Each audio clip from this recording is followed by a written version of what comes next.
Bonjour la famille, bienvenue sur Masolo Kimbang TV. Suivez-nous sur YouTube et tapez Masolo Kimbang TV.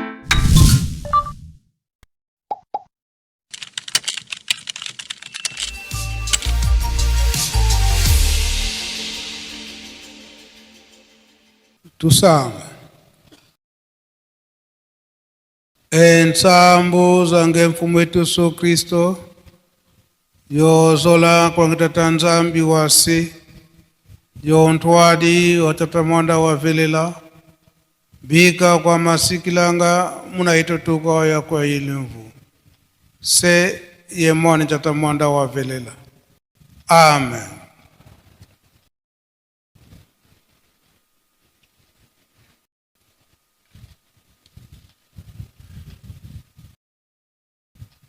Nkombo ya tata ya mwana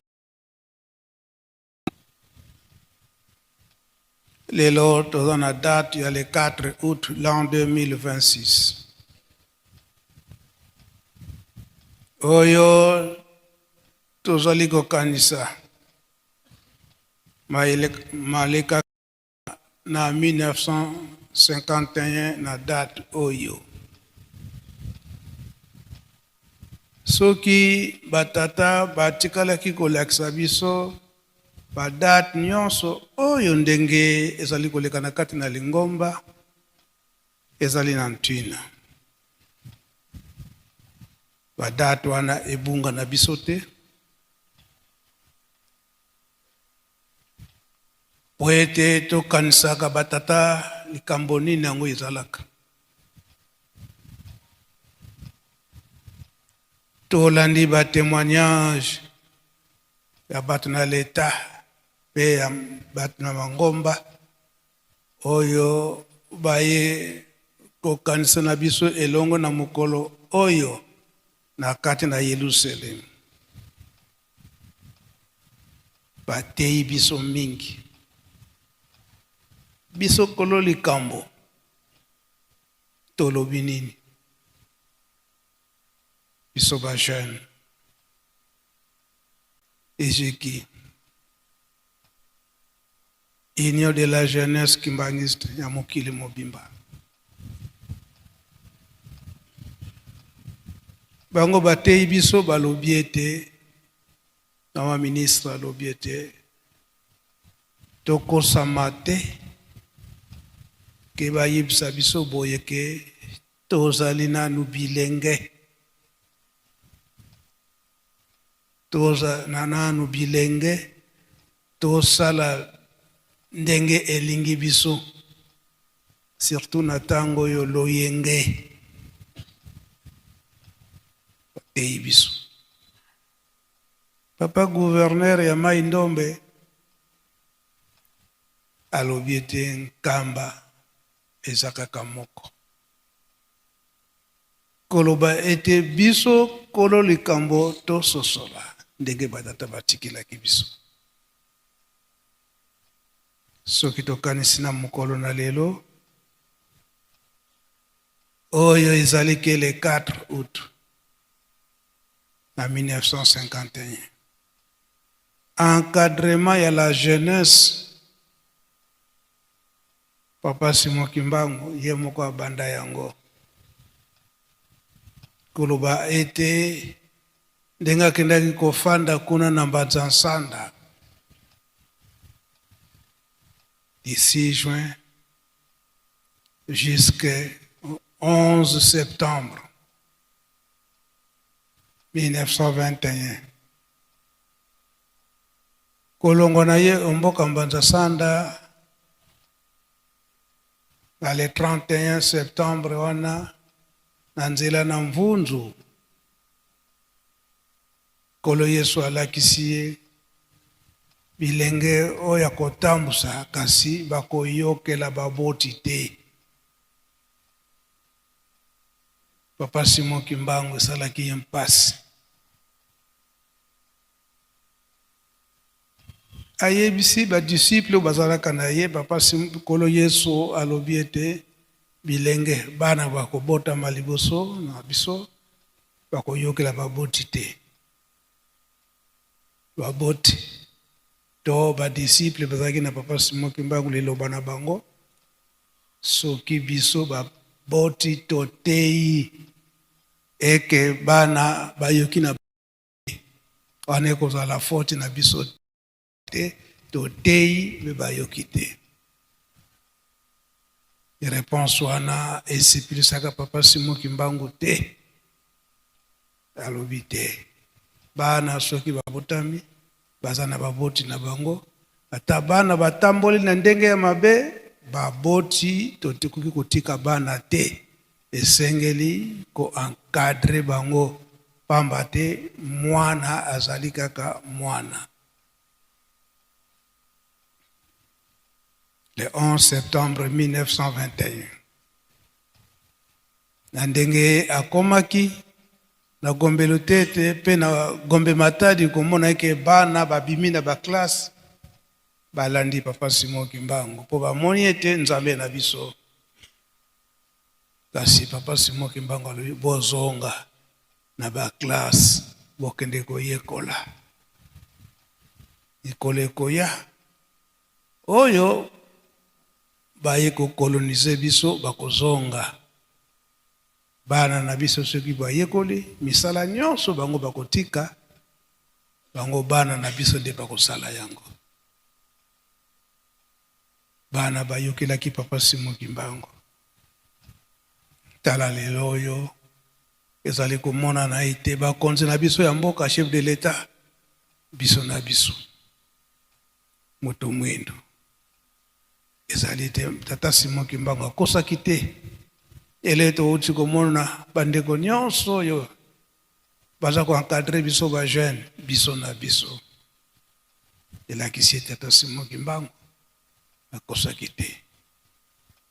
Papa gouverneur ndenge aza na biso awa ndenge azalaki na biso awa toyoki maloba nyonso ya apesi koloba ete papa Simon Kimbangu akosaki te encadrement ya la jeunesse.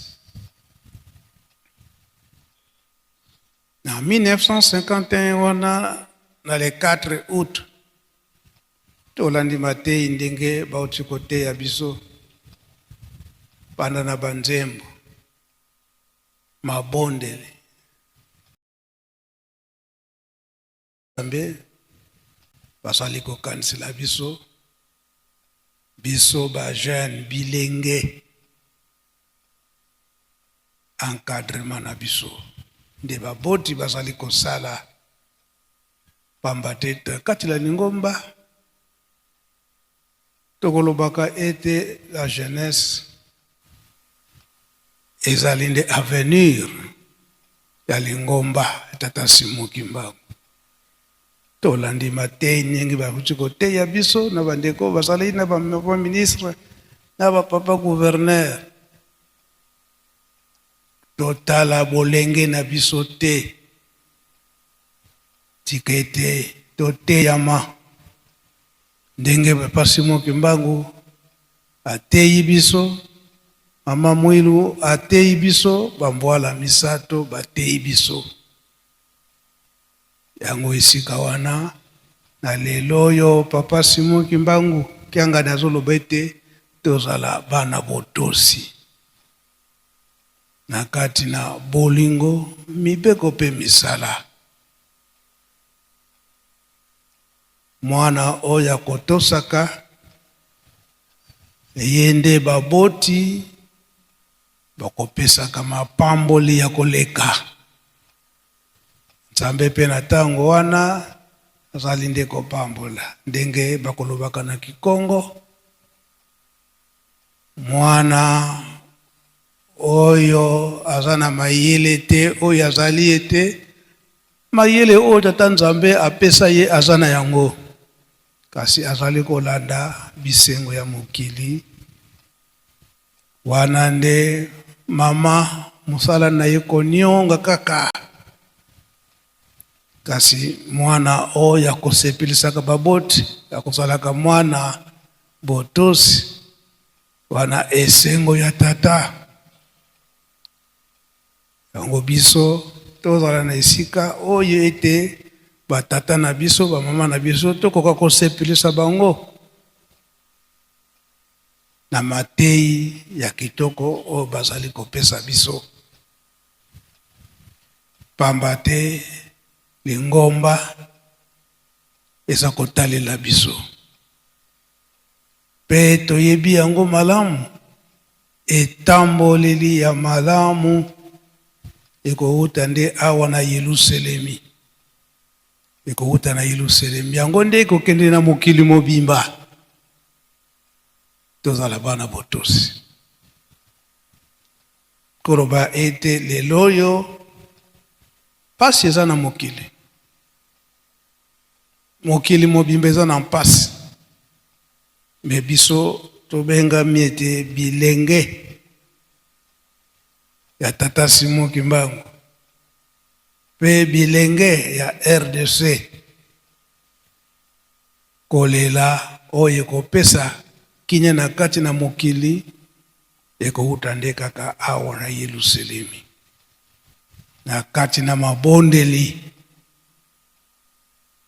Pasi oyo ezali komonana etali surtout biso bakimbangiste, biso bajeune kimbangiste, pamba te bilaka batata esi batikala kopesa biso yango. Soki bomoni boye pasi ya boye, bolela na mabondeli, bolela na mabondeli.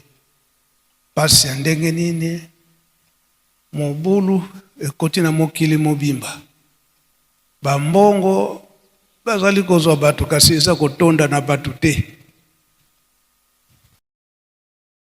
kobomana ekomi mingi ya bato bazali kotanga, bamaladi ya ndenge na ndenge, makambo ya ndenge na ndenge. Tokosala nini? Nzambe ya tata Simon Kimbangu yende nzambe ya bilaka, totia makasi na mabondeli po ete manso ekokosila yango. Biso bajeune na kati na Yelusalemi, nzembo oyo ya kolela na mabondeli yango nde papa Simon Kimbangu kiangana apesi biso choral dirigeant. Pe moko na bino bongo aya kolembola nzembo wana na Lingala elobi nini?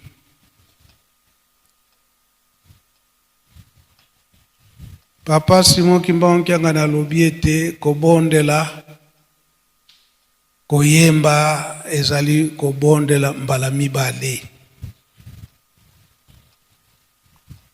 Soki totali mingi pasi eza komonana, kolela mingi na biso ba jeune toyebi eke nani tosali te, tozali nani bilenge esengeli musala na esalema, esengeli tosala po mboka ezala na kinya, kasi totika kotambola na ndenge ya mabe, totambola na ndenge ya toli ya malamu.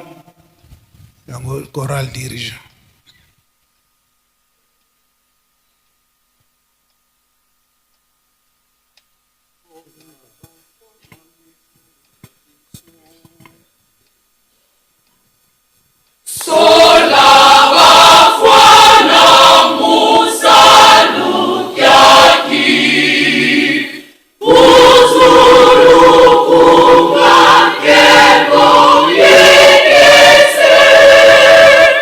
Ma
moko na bino aya awa.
Na kombo ya tata mwana pe tata molimo centre.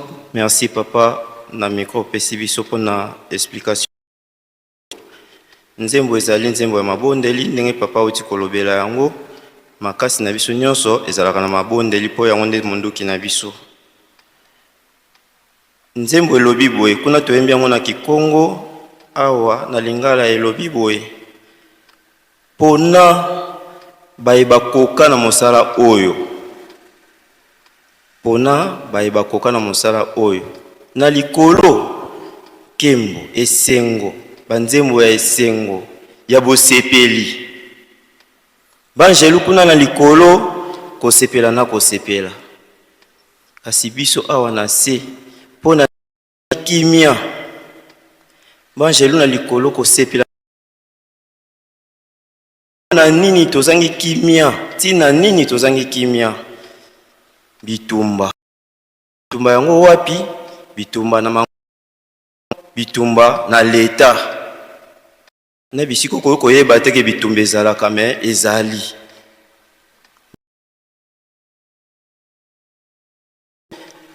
bitumba na kati ya mangomba bitumba na leta ba epidemie kobwaka ba nyonso oyo tokoki koimagine ya Kolo Yesu tindela biso ntoma loba mongongo na yo po ete mokili mozwa kimia wana ezali parti ya refrain bitumba awa na mangomba bitumba na leta bamaladi mabe na mokili mobimba donc mikili miso mokili nyonso toyebi ke eza mokili ezo existe na mokili wana ezali yo tindela biso ntoma loba mongongo na po ete mokili ezwa kimia couple ya mibale elobi bamisusu to basusu babosani ete yo nde nzambe ya nguya nyonso bamipesi na bamayele mabe ya mokili oyo Nkolo Yesu belamela ngai donc auteur azosambela azosenga abi bamisusu bamipesi na bamayele mabe ya mokili oyo babosani kutu ke yo nde nzambe ya nguya nyonso Nkolo Yesu belamela ngai ezali interpellation mpona biso oyo tozoprofite kosala mabe na kati ya mabe pasi ezali me biso susu tobakisi susu pasi na kati ya pasi tozobondela pa tata nzambe akosunga biso me biso tobongisa ezaleli oyo toza na yango posa Nkolo Yesu oyo akobondela biso bapasi nyonso oyo akopesa biso solution yeyo azali na biso pembeni papa tosilisi bongo na komba tata mona.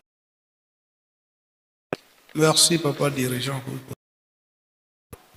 Merci chorale dirigeante, merci Faki.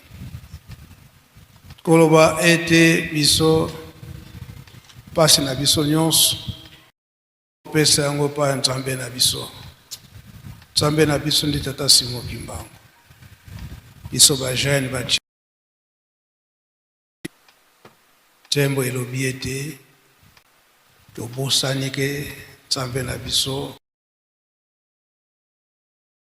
mingi na mayele ya mokili kasi mayele ya mokili yango te mtu kopesa biso kinya oyo ezali komonana na biso banjeune na mokolo na lelo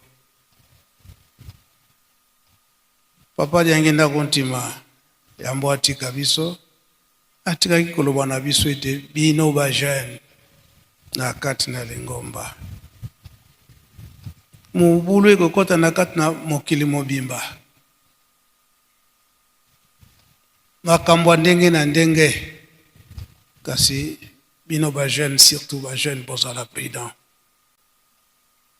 tozala bana bososoli pamba te ye alobaki makambo yango ekobanda à partir ya 2000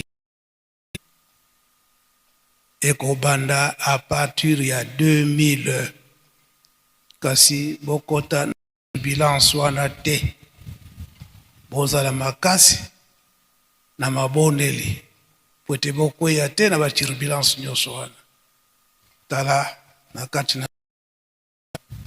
na kati na mokili mobimba na mboka na biso RDC banda 2000 kambo nini yango ezali koleka na kati na mokili kino lelo oyo 2026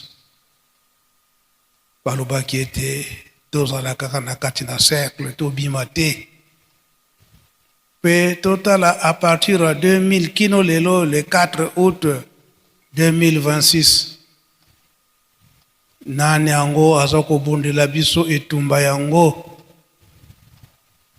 oyo toyebi eke papa Simo Kimbangu Kiangani tozala bana ya bososoli 2000 wana papa de alunga na Kiangani alobi ete makambo ndenge na ndenge koya kasi botonga Yerusalemi malgré na mpasi nyonso wana botonga Yerusalemi na tango wana tozali korepete yango komata na Yerusalemi ezalaki kaka na bambuta batambolisi mbala misato na mobu mobimba le 6 avril, le 12 octobre de chaque année et puis le 25 décembre. na ntango wana Noël ezalaki le 25 décembre. Papa Dialungana atikali kobongisa à partir ya 2000 wana alobi ete lingomba si jeune bomata ayeluselemi mpona kotonga nkambo selemi ya sika akaboli biso mouvement nyonso faki mutu abandaka le 6 juin banda ntango wana Papa Simon Kimbangu Nkiangani atikali ko-organize ndenge bayokanaka na Papa Dialungana ndenge nini biso nyonso tobanda komata na Yerusalemi oyo biso ba jeune ya mokili mobimba bapesi biso date ya le 4 août de chaque année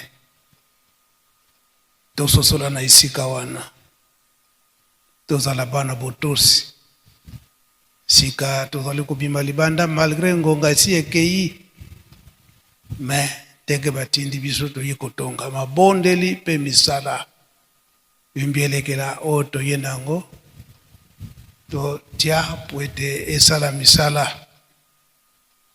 kino milulu na biso ekosila tolanda toli ndenge batata bateyi biso na kati na bolingo mibeko mpe misala nkombo ya tata mwa mpe tata molimo santo. Amen.